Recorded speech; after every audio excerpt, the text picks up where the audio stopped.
spiritual. Some trust in chariots, others in horses, but I trust the one true God, the one who holds and molds my life. Some trust in chariots, others in horses, but I trust the one true God, the one who holds and molds my life. Enti, meji wujo mire, meji wudi sa oya dienina sutumfo, odumfo ni mo brohufo, obucheri fu adoya dosu. Nyami be, nyami ba, unye ni panyen sechin sayem. Memfa ma distrem ma wenim, ma wuni mi hamota. Meji wujo erate, meji wudi adienina sutumfo. All power belongs to you. My body yafu I want ya breathway. Answer by fire. This prayer, unye ni panyen sechin sayamenti. Memfa ma distrem ma wenim, ma wuni mi hamota. Every say why ebido, why ebido nyame, why ebido nyame. Wodini aye biafo, wodini aye biafo nyame, wodini aye biafo nyame. Enti erade ye wadie ni bio, Yesu ya wadie ni bio, erade ye wadie ni bio, Yesu ya wadie ni bio. Nyame be, nyame ba, unye ni panyen sechin sayem. Memfa ma distrem ma wenim, ma woni mi ramota. Enti erade ya wadie ni bio, Yesu ya wadie ni bio. Sakrare mu mage, Yesu yo, Yesu ya. Nyame be, nyame ba, unye ni panyen sechin sayem enti. Memfa ma distrem ma wenim, ma woni mi ramota. Osunya sase, oboye, nanu etremwa, uye, ne nansa so wo sorry ya. Eradi we na won't minye. Nyame be, nyame ba, unye ni panyen sechin sayem. Memfa ma distrem ma wenim, ma woni mi hwamoda. Utumi adenyi na yo, utumi adenyi na ye, eradi so ya di na ye. Enti eradi ya wadie ni bio mwe, Yesu ya wadie ni bio. Sakrare mu mame, Yesu ya wadie ni bio mwe. Nyame be, nyame ba, unye ni panyen sechin sayamenti. Memfa ma distrem ma wenim, ma woni mi ramo. Enti eradi ya wadie ni bio mwe, Yesu yo, yeah, eradi yo, yeah, Yesu yo, yeah. Nyame be, unye ni panyen sechin sayamenti. Memfa ma distrem ma wenim, ma woni mi ramo. 1, 2, enti eradi ya wadie ni bio mwe, Yesu yo, yeah, eradi yo, yeah, Yesu yo, yeah. Nyame be, nyame ba, unye ni panyen sechin sayam. Memfa ma distrem ma wenim, ma woni mi ramo. Eradi yo, yeah, eradi yo, yeah, eradi yo, yeah.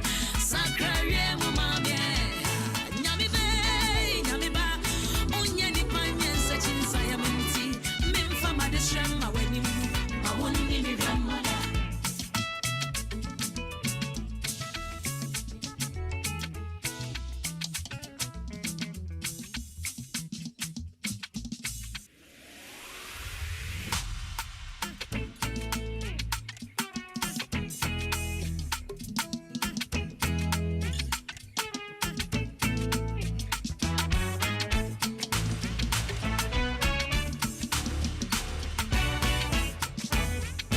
Highly spiritual. Some trust in chariots, others in horses, but I trust the one true God, the one who holds and molds my life. Some trust in chariots, others in horses, but I trust the one true God, the one who holds and molds my life. Enti, meji wujo mire, meji wudi sa oya dienina sutumfo, odumfo ni mo brohufo, obucheri fu adoya dosu. Nyame be, nyame ba, unye ni panyen sechin sayem. Memfa ma distrem ma wenim, ma wuni mi hamota. Meji wujo erate, meji wudi adienina sutumfo. All power belongs to you. My What's here for what's your breath way? Answer by fire. This prayer. Unyeni panyan such in Siamenti. Memfa ma distrem ma wenim. Ma wuni mi ramota. Every say why every do. Why every do nyame. Why every do nyame. Udini aye biafo. Udini aye biafo nyame. Udini aye biafo nyame. Enti erate ya watye nibyo. Yesu ya watye nibyo. Erate ya watye nibyo. Yesu ya watye nibyo. Nyame be, nyame ba. Unye ni panyan se chinsaya. Mimfa ma desrem ma wenim. Ma unni mi ramwata. Enti erate ya watye nibyo. Yesu ya watye nibyo. Sakrare mu mame. Yesu yo. Yesu ya. Nyame be, nyame ba. Unye ni panyan se chinsaya menti. Mimfa ma desrem ma wenim. Ma unni mi ramwata. Osunya sase uboye nanu echemwa uye ne nansa so wo sorry ya eradi we na won't minye nyame be nyame ba unye ni panyen sechin sayam mimfa ma distrem ma wanim ma wonni mi hwammota utumi ade nyina yo utumi ade nyina ye eradi so ade nyina ye enti eradi ya watye ni byomwe Yesu ya watye ni byo sakrare mu mame Yesu ya watye ni byomwe nyame ba unye ni panyen se chinsayamenti Lord, do it again. Some trust in horses, some trust in chariots, but we will trust in the name of the Lord. And we are crying on our Lord, the Lord, do it again. We trust you that the Lord who has done it before, he is able to do it again. Good evening and welcome to the Pastor's Wife Show. Oh, Mother's Voice Show, formerly the Pastor's Wife Show. I welcome you all to the show. I'm so elated. I am so happy to come your way once again on Saturday like this. And I trust that you're all doing well by the mercies of God. Wherever you're watching me from, I just want you to do me a favor. Do like our page, Upper Room AG on Facebook and Upper Room AG TV. Share to bless people. Share for people to learn, to be informed. Today we're going to talk about health. Your health really matters to me. Your health are concerned. We are going to talk a lot about it. Is that time of the year again, and we all need to schedule for our annual screening. Yes, I know that many people are getting ready to schedule for that, and if you haven't thought about that, this serves as a reminder for you to do that. Dennis Watley said something. He says that time and health are two precious items, or they are two precious assets that we don't appreciate or recognize it until they have been depleted. Health and time are two precious assets that we don't appreciate or recognize it until they have been depleted. Why wait? And this is the question I am asking. Why wait? You need to take that step. You need to take that bold step. You need to do that. You don't have to fall sick before you go to the hospital. And so, like I said, the year is coming to an end and we need to go do checkups. And today we're going to talk about that. We're saying that, is your health a priority or an option? The significance. Okay, so we will come back. We'll go and come back shortly. Please stay on. Highly spiritual. Some trust in chariots, others in horses, but I trust the one true God, the one who holds and molds my life. Some trust in chariots, others in horses, but I trust the one true God, the one who holds and molds my life. Enti, meji wujo mire, meji wudi sa oya dienina sutumfo, odumfo ni mobrohufo, obucheri fu adoya dosu. Nyame be, nyame ba, unye ni panyen sechin sayem. Memfa ma distrem ma wenim, ma wunni mi hwammota. Hey, So, welcome back. We went for a short commercial break and we are back. So, thank you for joining us online. Today, we're talking about your health. Is your health a priority or an option? Significance of annual physical screening. Have you scheduled for yours yet, or you haven't thought about that? We are reminding you to do so. And I see you online, so many people online, and I especially want to welcome you, Mrs. Dinah Hammond, all the way in Ghana. Auntie Dinah, I welcome you. I know you're doing well. Okay, so you hear from me your 50th birthday. Okay, we will celebrate it in a grand style. Daddy is in Ghana. If you don't know about it, I'm reminding you, I'm telling you that Daddy is in Ghana. So, Auntie Dinah, okay, so my name is MAVIS ANKAMA, and this is the Mother's Voice Show. And today my guest is Dr. Mrs. CECILIA ASANTE, MANU, one of our own, and she is everybody's favorite doctor. One I saw online, one person said, she is my favorite doctor. Yes, she's everybody's favorite doctor. So please, I want you to stay on, be informed, and as you're learning, I want you to share to bless people. Even when you're going to go for annual screening, but if you go to your doctors, what do you tell them? Do you know the kind of screening you are to go through at your age? What type of screening you're supposed to go through? You don't know about it. Most of us, we go to the doctors and we don't know what to tell them. The doctor, the expert is here to tell us when next we go to our doctors, what to tell them. Please don't wait until your health deteriorates. You need to be informed so that you know what to do or what step to take. Welcome again, and this is the Mother's Voice Show on Upper Room AGTV. I want to welcome my guest, Dr. CECILIA ASANTE, MANU. Good evening. Good evening. How are you? I'm doing good. How are you? We missed you. It's good to be back. It's good to be back. You know, the last time you were here, we talked about nutrition, and everybody now is, especially those in this house, anytime anybody wants to eat something, they are conscious. They want to be like, amount men also midi, because Dr. CECILIA Akacheni was a very good thing. We learn. It tells me that we learn whatever we taught here. We learn and we take lessons from it. So thank you for coming here, and we appreciate your time so much. It's good to be back. Thank you for having me. You're welcome. So today we're talking about, is your health a priority or an option? Significance of annual health screening. When we talk of health, what constitutes health, or what at all is health? Right. So this is a very important topic, and it's a good topic that is very dear and close to my heart, because as personally, I define health as your life. Right. If you are healthy, then you have life. If you're not healthy, everything is at a standstill in your life. But we will go to the medical terms of health. What at all is health? And that's the question you asked. And so health is basically the physical, emotional, financial, which means I'm blubbering all these out because there are a lot of aspects to health. But in general, is the well-being of someone, free from illness, free from disease, and free from infirmities. That is health.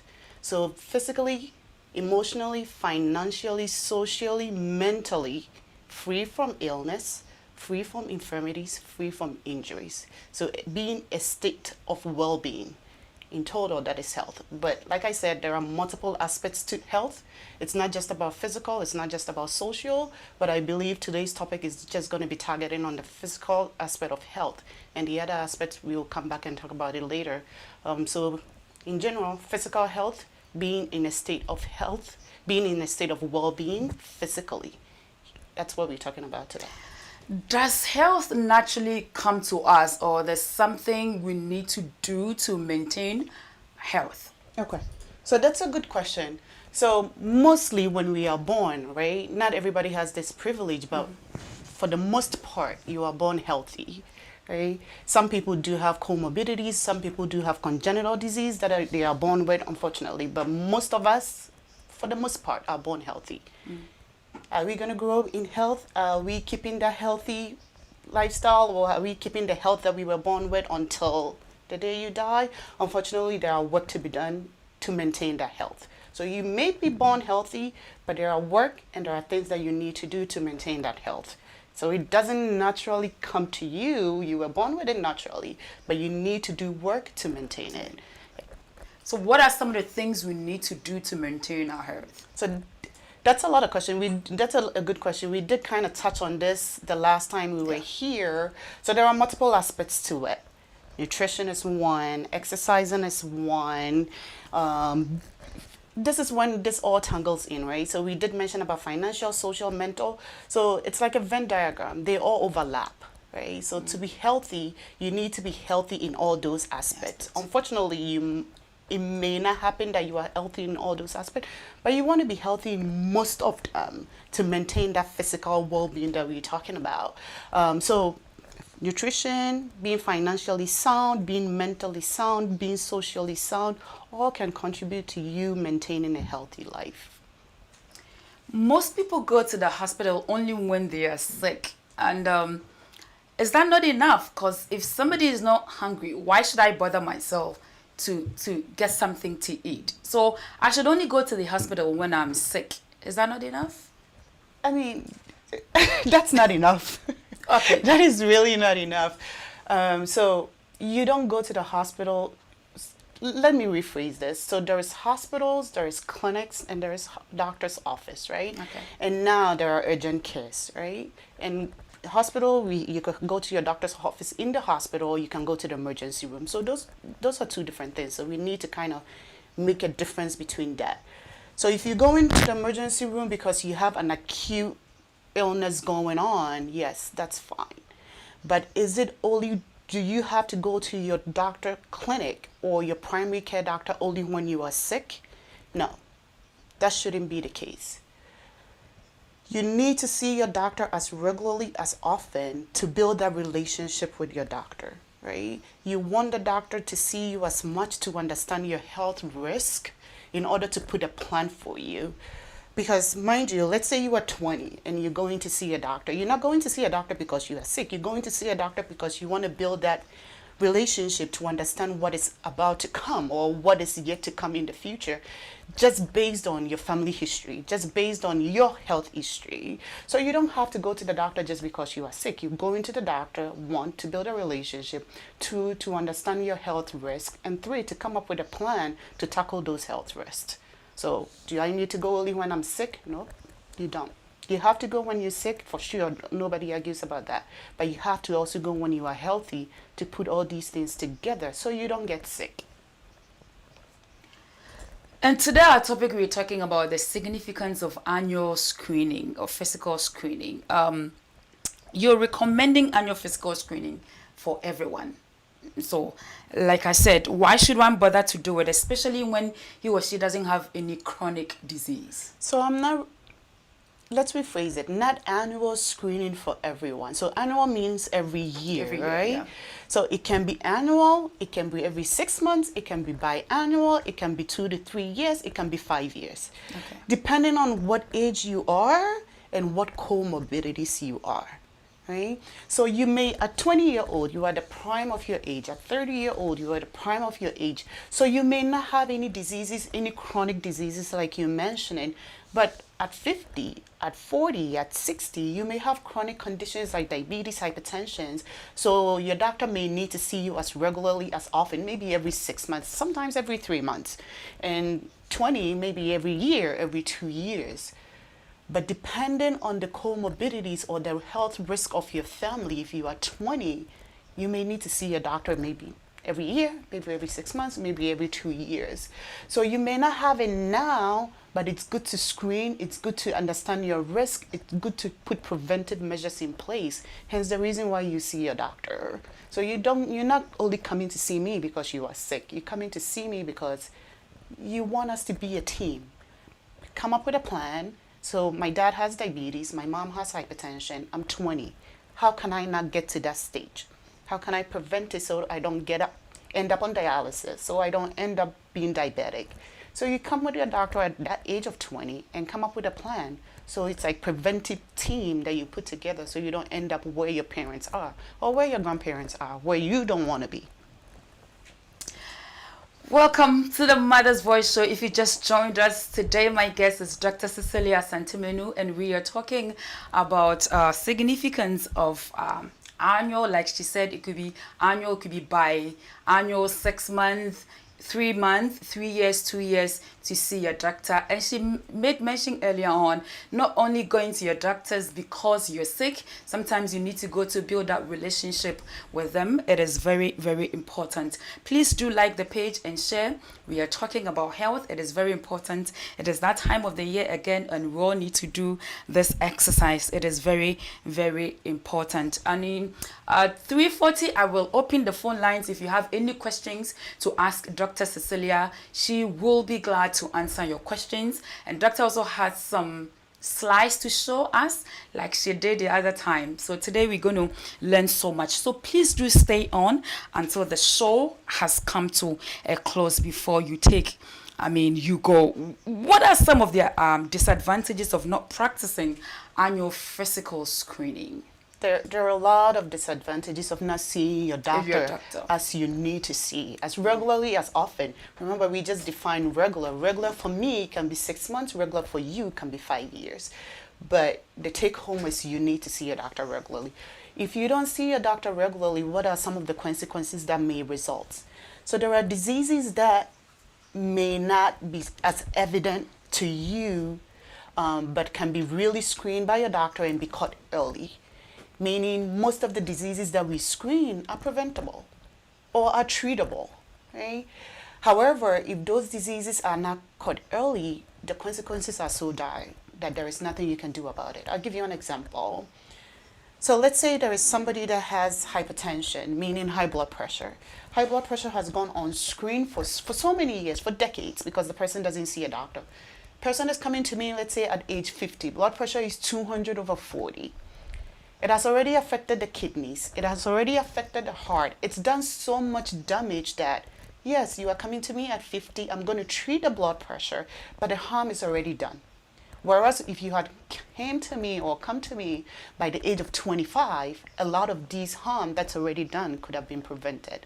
So this is one of the huge advantages of you going to see a doctor, or the disadvantages of you having kidney disease, some people do go into acute stroke just because the blood pressure has been high for so many years, and they will come and they will tell you, oh, I haven't seen a doctor since I was 20, and now the harm is already done. Like, I can help you with what you came in now for, but unfortunately there isn't much I can do for the harm that has already been done. So these are some of the things that you have to take into consideration if you don't go to your doctor, because they may not be evident now, they may only be evident when the harm is already done, right? So then you need to make sure that you don't get to that stage. I talked about high blood pressure. Diabetes is the same, right? You may have high sugar and not know until it strikes you really hard. As in, maybe you passed out or something happens, and then you go to the emergency room and they tell you, oh, you have full-blown diabetes. And now you can't see, and now your feet is burning, you have neuropathy. Like, those things are not treatable because the harm is already done. However, if you had come to your doctor maybe 10 years earlier, 15 years prior, all these could have been prevented because diabetes is treatable. There are medications to treat. Hypertension is treatable. Cholesterol is treatable. So why get to the stage where you end up on a table, on an operating room table, because cholesterol has blocked your heart so much that you need a transplant, or you need like a cabbage. I'll talk to it when we go on the slides. But these are some of the things, not to scare people, but they are real, and they may not come to you in your 20s, in your 30s, but they are there in the body that you need to screen for, so you don't get to the point where there is no point of no return, you know, because the harm is already done. You don't wait until, the situation has gotten out of hand. You need to make that step now. So, Dr. Sisi, sometimes as believers, we do wait. Nyankopon beye. And yede kakran near the afra. Instead of us to go, we just sit down, self-medication, or, what would you tell our mothers, especially watching us today? So actually, that's a very great point, and I may not even talk to our mothers. I'll talk to our fathers more. Okay. I'll talk to our fathers more. I mean, this is the Mother's Voice show, and great mothers listen, pass it on to husbands, pass it on to brothers, pass it on to dads. Just because I feel like mothers listen really well, and they take steps in maintaining their health if they are being told and they are being educated. It's usually the dads, the brothers, the uncles that are a little bit kind of stubborn and cold-headed, that no matter what, like, oh, I'm fine. I use my brother as an example. Oh, I'm fine. If I go to the doctor, I will even get sick, so I don't go. So the problem is, yes, God can do it. God is a healer. He's the ultimate healer. But remember also that it's God that gave wisdom to doctors. It's God that gave knowledge to doctors to implement these things to help us, right? So if you go to the hospital, I'm going to use hypertension again as an example. If you go to the hospital because you have high blood pressure, and a doctor give you medication to treat your high blood pressure, first of all, it doesn't mean you are disobeying God. One, because mind you, it was God that gave the knowledge to this person to give you that opportunity to have this medication, or even the person that implemented the medication. It was the wisdom and the knowledge of God. Through that is what they were able to come up with the medication. So you're not disobeying God by going to the hospital. And two, once the stroke strikes, once the diabetes strikes, it's already done. Fine, God can heal you. But also God gave you knowledge that, yes, you could have gone to the hospital at 8:30 and never ended up getting the diabetes, or ended up not getting the hypertension to end up on dialysis. Unfortunately, if you end up on dialysis, you may die on dialysis. Maybe you don't get to the treatment plan of God early enough. You may die on dialysis, but maybe you could have prevented it. Like, what's the harm in going, especially you are here in America, insurance, like, or even go to the emergency room if you don't have insurance. People use the emergency room as their primary care place. That's fine. I mean, I'm not encouraging it, but if you don't have insurance and you feel like I haven't seen a doctor in 5 years and I need a checkup, that's okay. God can heal, but God also gave you this to use at your age 20, 30, to go for your annual, to go for your biannual, to go for your regular checkups. If you don't go and the harm strikes, please don't go bother God. If you don't go and the harm strikes, don't go back to God, because He gave you the wisdom and you didn't make use of it. And to know, yeah, na yama nyankopon bre, wa ma onyansa ni ndie no say fire bibi say o say menye nyame be ye. You know. I mean, let me also add this, like, remember, God gave us, you know what you are doing is not right, right? You know I'm eating junk, right? You know I'm not taking care of myself. You know you are doing all these things, like, which deep within down you know, oh, I know I shouldn't eat this. I know I shouldn't eat this much of sugar. I know I shouldn't be eating this much of cholesterol, but I'm going to eat it anyways and go to the altar and pray. Come on. Don't do that. It's not going to work. It's not going to work. In no time we'll be opening our phone lines, but I want Doctor to, we have some slides we want to show us the slides. So if you want to talk about the slides, we can go ahead, and then if there's something you want to talk about the slides, we'll also do that.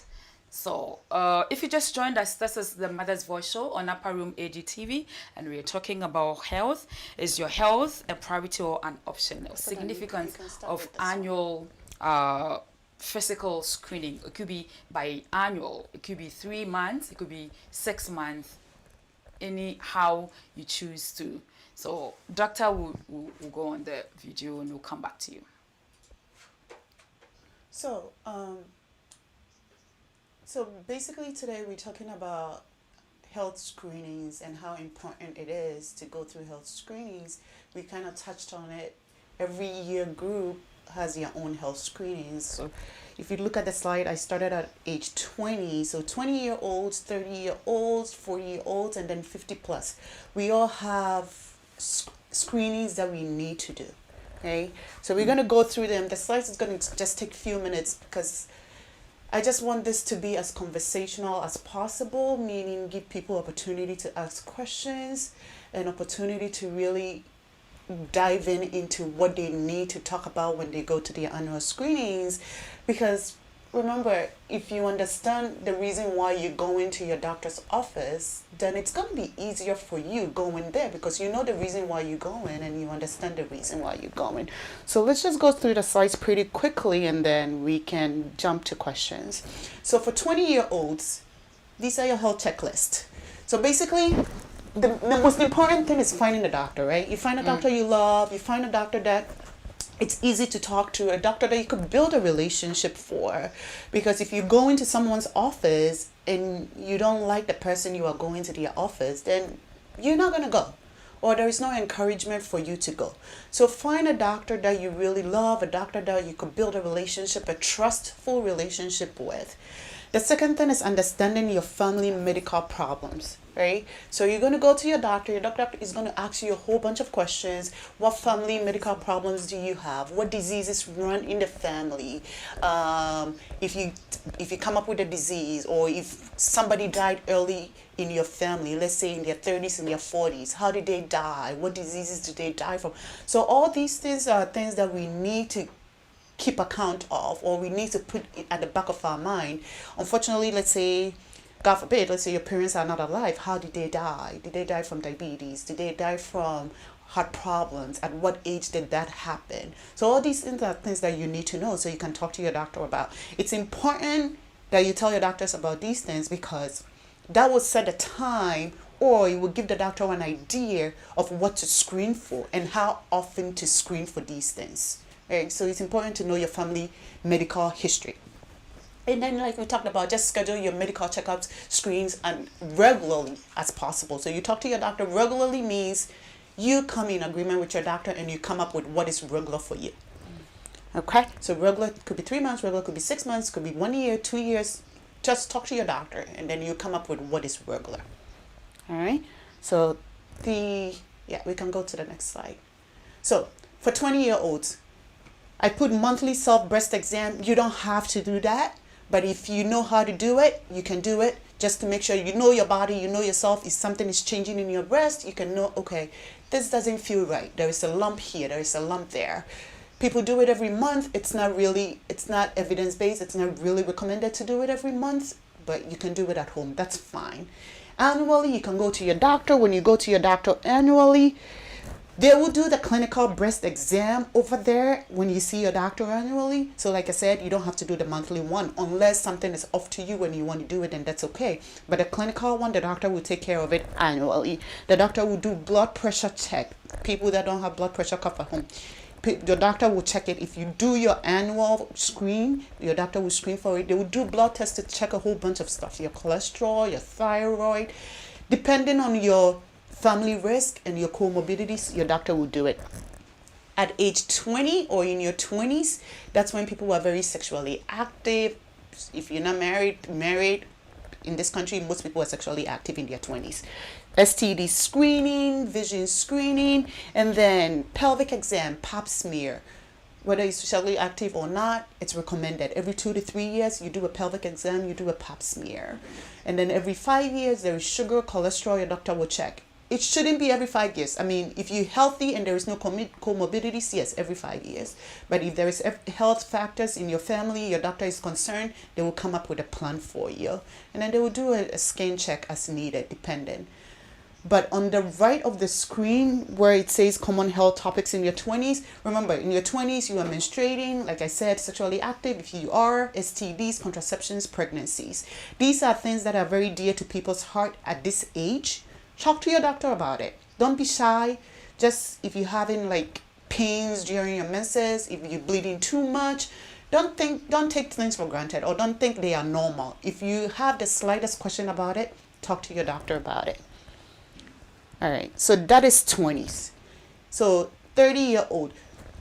So I'm going to bring this up. So usually 30s and 20s, not much of a difference, right? Yeah. Like we talked about, it's the same thing. Monthly breast self-screen if you want. Your annually, the doctor will do your breast clinical exam. They will do some blood tests. On the right, you see the pap smear is still there. You will do your sugar, your cholesterol. So it's not much of a difference. Why is that the reason? Why is that the case? That's the case because at 20 and 30s, you are at your prime age. You are at your peak age. Usually, you don't get sick, right? But we talked about that being said, it doesn't mean you don't have to go. You have to go for all these things to be checked off for you to have the peace of mind knowing that in your 20s, in your 30s, you can really enjoy life because you are really okay. And then as you hit 30, as you hit 40, 50, 60, that's when you have to start worrying about a whole bunch of stuff. So, yeah, we can go to the next slide. Yeah. So a summary of the 30-year-olds, you maintain, this also go for the 20-year-olds also. Maintain healthy weight, keep your skin looking healthy and refreshed. And all these things you think like, oh, how can I keep my skin healthy and fresh? It's a good question for your doctor. You're not bothering your doctor. Your doctor is there to answer questions for you. Anything concerning your health that you're worried about, talk to your doctor about it and their approach and solutions that they can actually come up with. Reproductive difficulties. I know some people in their 20s, 30s want to get pregnant or want to have children, but unfortunately having some difficulties. Talk to your doctor about it. So there are multiple specialties in medicine, right? If you come to me and I can help you, there is a specialty that I can recommend for you, which may be able to help you.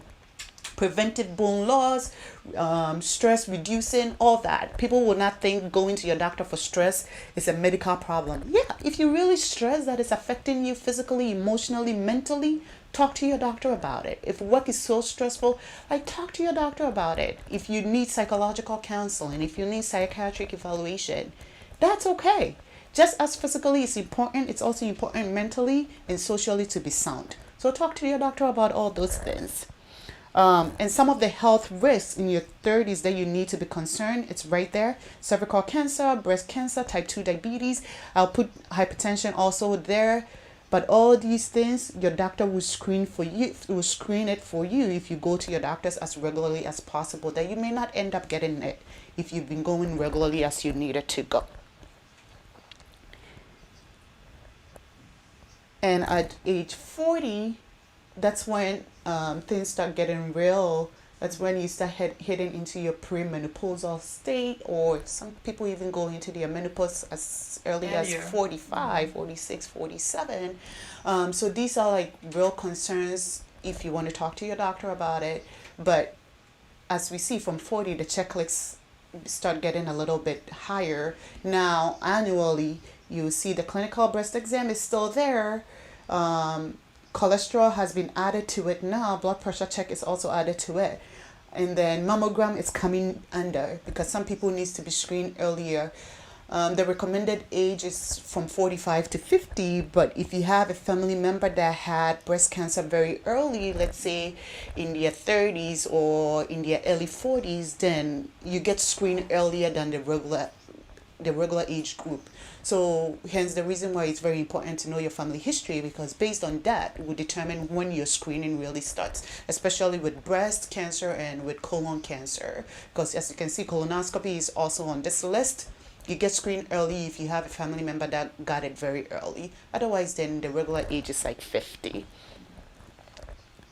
Any questions so far? I think we're going. Okay, we talked about it. So the perimenopausal stage, some people started at age 40, 45, 46. So some of the things that you need to understand. So when you go to your doctor and you do some tests, you understand what's going on. So let's just take a step back, look at blood pressure and look at cholesterol. So what is the normal range of blood pressure? Some people will come to the emergency room. So I'm using the emergency room a lot because I'm an emergency room physician. And that's where usually I see a lot of these things. Somebody will come to you and say, oh, my blood pressure is very high. And then you check and indeed it's high, but sometimes it's like, okay, it's not that bad. Or my blood pressure is low and it's like, oh, it's 95, that's normal. People come in because the understanding of what the normal is really not there. But if you have an understanding of where you live, what your blood pressure is normally for you, then when you go to your doctor and they do some of these things, you get a good understanding of what's going on. So normal blood pressure, you see the numbers there between 90 and 120 for the upper number. The upper number is called systolic. You don't have to know, just call it the upper number. And the lower number is between 60 and 80. That's your normal. Once you hit above 120 to 139, you are pre-hypertensive. And then 80 to 89 on the lower number, you are pre-hypertensive. Some doctors will start you on medications right away based on your family history. That's okay. If you need to be on medication, that's all right. Once you hit 140 to 159, you are full-blown hypertensive. And sometimes you need medication, you need more than one medication. And once you hit the above 160, 180, then you might need 2 or 3 medications. And above 180 is like, you really need to get it under control. So people get, especially us Africans, get very nervous because they're like, oh, once I get on blood pressure medication, I may never be off of it, and I'm on medication for life. So I always tell my family that, so the blood pressure itself, it's a disease, but it's the consequences that you are trying to prevent, right? So you're trying to prevent stroke, you're trying to prevent kidney disease, you're trying to prevent heart disease just by taking those medications. So if you take those medications for the rest of your life, that is okay, because you are trying to prevent what is to come in the future, which you don't also want. You don't want to have stroke when you are age 50 because your blood pressure wasn't controlled well. You don't want to end up on dialysis at age 45 because your blood pressure wasn't controlled well. Right? So you want to take medications to prevent all these things. So if you have to be on 1 or 2, 3 medications, that is okay. And it's okay to control your blood pressure. That's fine. Just talk to your doctor about it. If you're having side effects on those medications, talk to your doctor about it. There are multiple medications that we can change you on, or we can add and take off. There are all regimens that we can do about blood pressure. Just discuss it, talk to your doctor about it, and if they prescribe the medication, please don't go put it in your bathroom closet because you don't want to take it. That's very important. So again, we can go to the next slide. This is not to scare people. All right, this is a slide on cholesterol. I just wanted people to get an understanding of what it does. So when a doctor gives you medication to help clean up your cholesterol, you take it seriously and take it. So on the left top, I'm not sure if that's your left, but on my screen it's my left. On the top left side, you will see a blood vessel that is clean, right? And then second to that blood vessel, you will see cholesterol. So the cholesterol is the yellow one, the yellow stuff in the red, right? So you see a little plaque of cholesterol. You still have the red in the middle, meaning I call this the pipe. The pipe is not blocked yet. So on the top red, the cursor is on it. It's clean. The pipe is completely clean. And then on the second bottom, the cholesterol is piling up, but the pipe also will be able to flow, meaning your blood will still be able to flow through it because the pipe is not completely blocked. And then on the third, as you can see, it's almost blocked. Almost, like you have just a tiny bit of lumen that is there that the blood is flowing through. So on the right is somebody's heart that the cholesterol has completely occluded it and has ruptured, right? And that is when people get a heart attack, right? So you have cholesterol block, and the blood is trying to flow. So the blood is pushing against the block, and then finally it will pop. It's like putting pressure in a balloon that is already filled, right? Then eventually it will burst. And once it ruptures, we call it plaque. Once the plaque ruptures, that's when people get, unfortunately, we call it heart attack. That's when people get an MI, people get a heart attack, and some people make it. But mostly when they make it, they're not the same again. And most people also don't make it. You don't want to get to this point when a doctor can give you medication that can definitely will help not to get to this point. Some people may not even get to a plaque rupture or a heart attack. Some people may get stent placed in it, and thankfully they will live. But you don't know which way you're going to go. So why wait for you to get to this point first when there are medications that could have helped you treated it? So on the next slide, we'll talk about like the levels of cholesterol, like what numbers are normal, what's your desirable. So there are good cholesterol and bad cholesterol in our body. The good cholesterol is the one in green, and the bad cholesterol is the one called LDL. When you see a doctor annually, or when you see a doctor for your screening, your doctor will do your cholesterol test. And when they give it to you, you can ask your doctor, what's my good cholesterol? What's my bad cholesterol? If my bad cholesterol is high, what do I do to get it down? If my good cholesterol is low, what do I do to get it up? some of the food we eat will contribute to your bad cholesterol. Some of the food we eat can contribute to your good cholesterol. So you want to ask all these questions so you kind of balance it and know where you are and keep it that way. We want your bad cholesterol to be below 100, and we want your good cholesterol to be above 50 or 60. Right? So based on what you eat, based on your exercise, based on your physical activity, you can regulate these cholesterol. And your doctor will also help you. If your physical activity, your diet is not helping you, there are medications to help you do this. And this is a very, very vivid, gross pictures I put in. Again, not to scare people, but this is a heart procedure called cabbage. And usually they do cabbage for patients that have like cholesterol plaques that are so dense and heavy in their heart, but that the doctors think if they don't do something about it, they may not live within the next 5 or 10 years. So they take you to the operating room, they clean up the cholesterol, they do a whole bunch of stuff just so it does help people, but if I can give you medication so you don't end up the operating table, or if I give you the option of taking medication and not end up on the operating table, I believe a lot of people will choose taking the medications. So why don't we just screen early? Why don't we just start treating early so we don't get on the operating table if we don't need to? Doc, we have some questions Please on our do platform, ask. and Yes. I want to ask you. This question is coming from Pastor Linda, and she's asking that, Doctor, please, what might be wrong with someone with a normal pressure of 120/80 and drops when having headaches to 110/70? So blood pressure 110/70 is normal, right? Like if we can go to the blood pressure slide real quick again.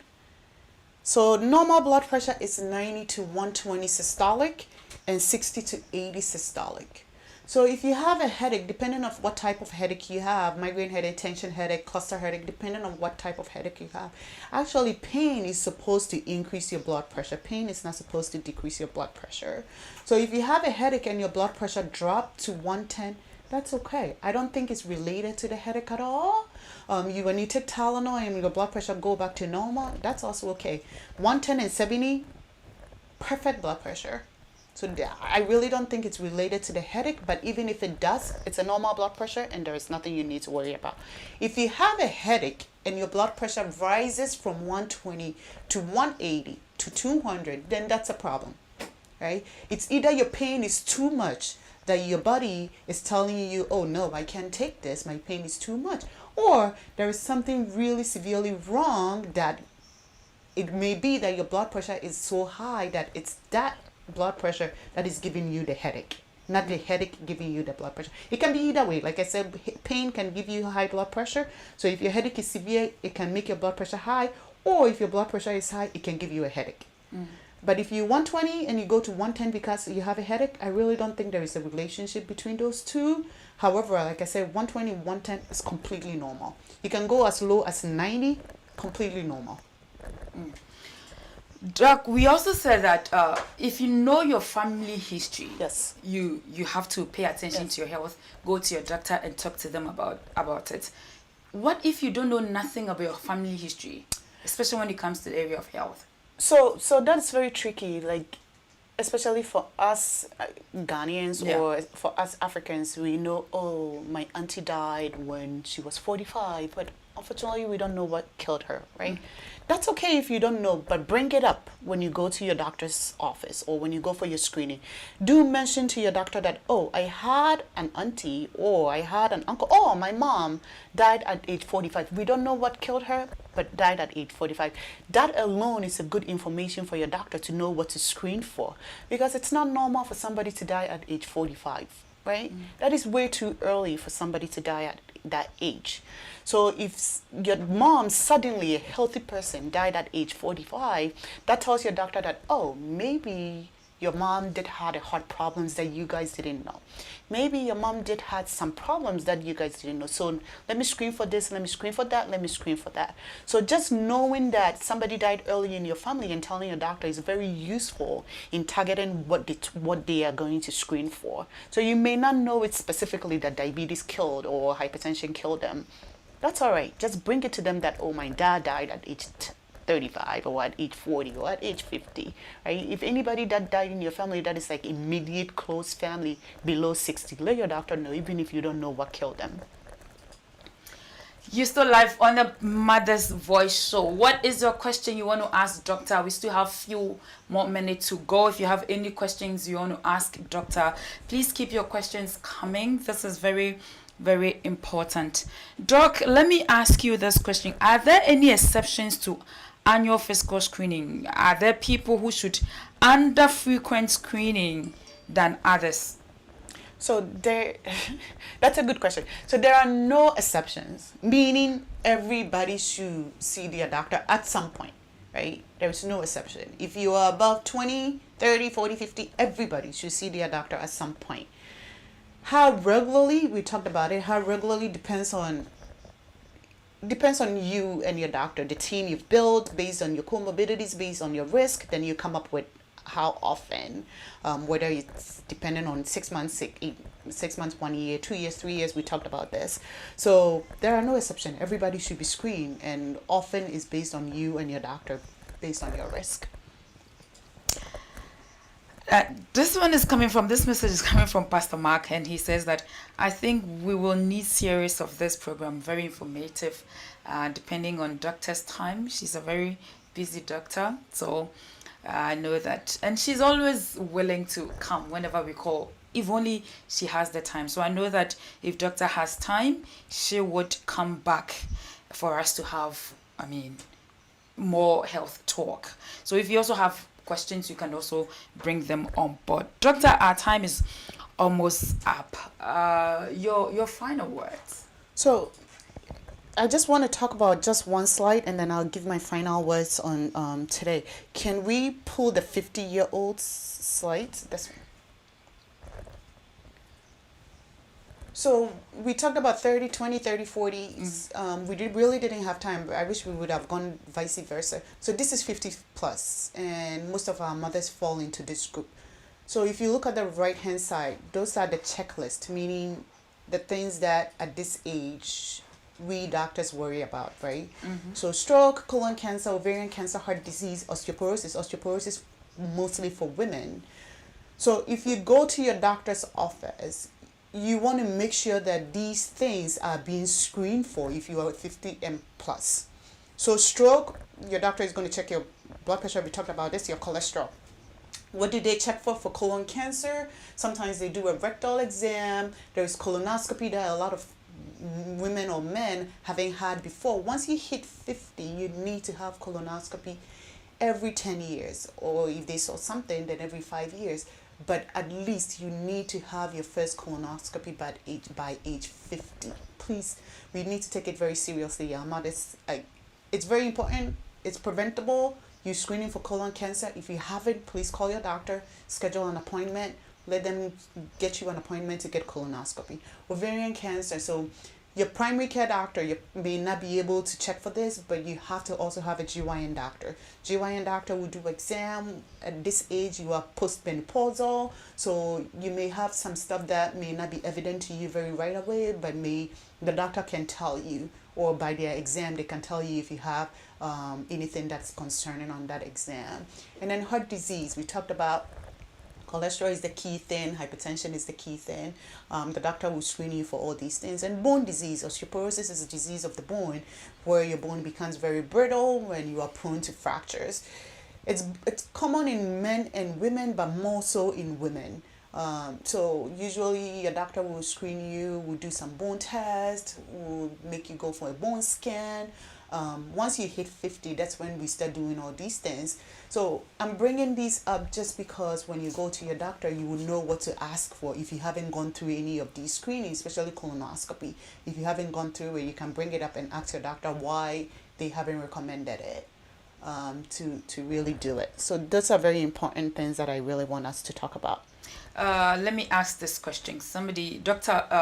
Pastor Linda asked, she says, please, will someone with diabetes suddenly go down when the sugar goes higher and start to chew the tongue? Yes.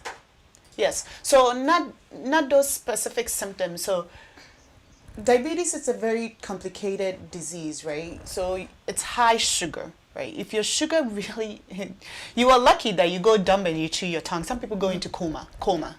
Okay, so it can get that bad that you may end up going into coma, right? So once your sugar is so high that your body cannot tolerate it anymore, some people vomit, some people have belly pain, some people go into coma, some people have seizures.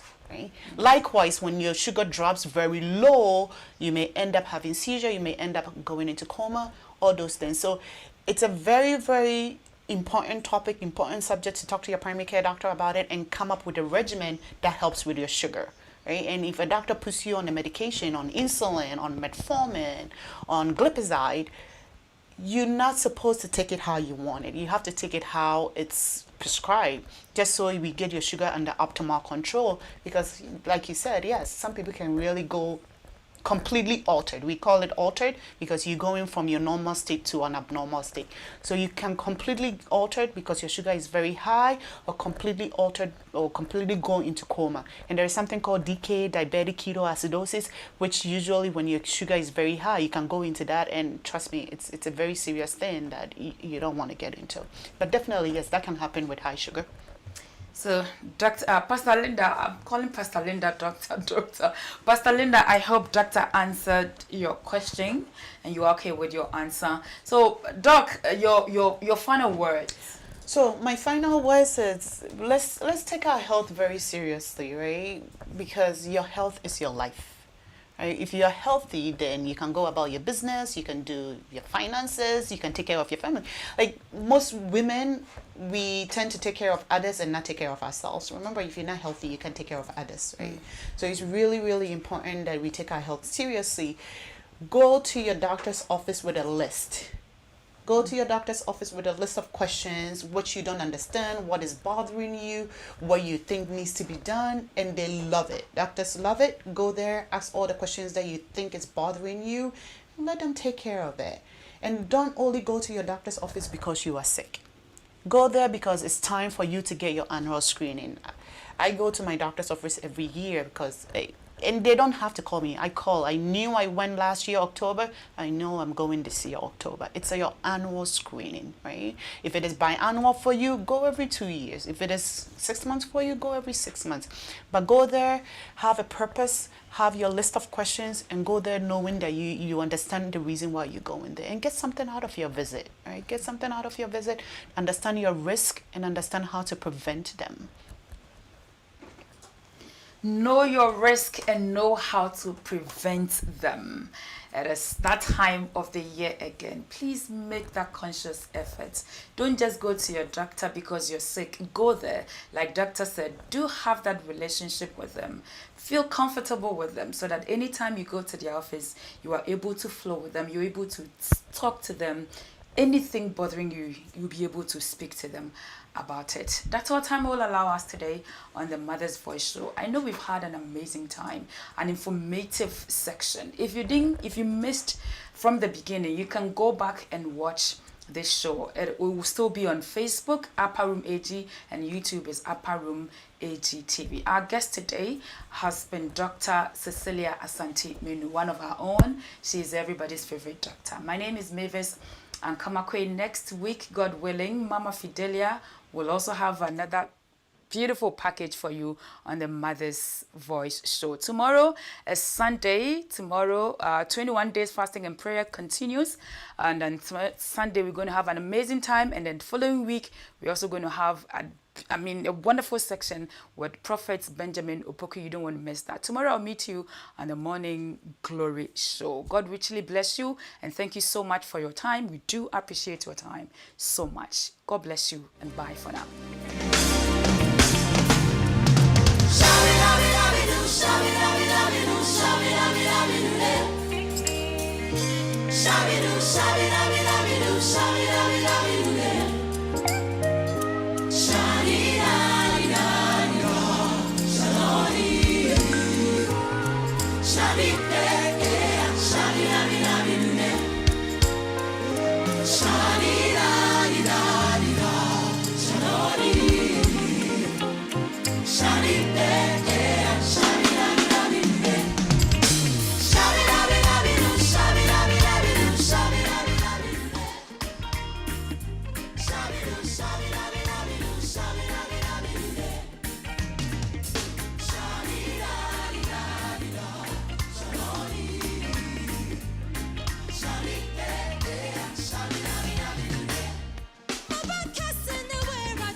Just why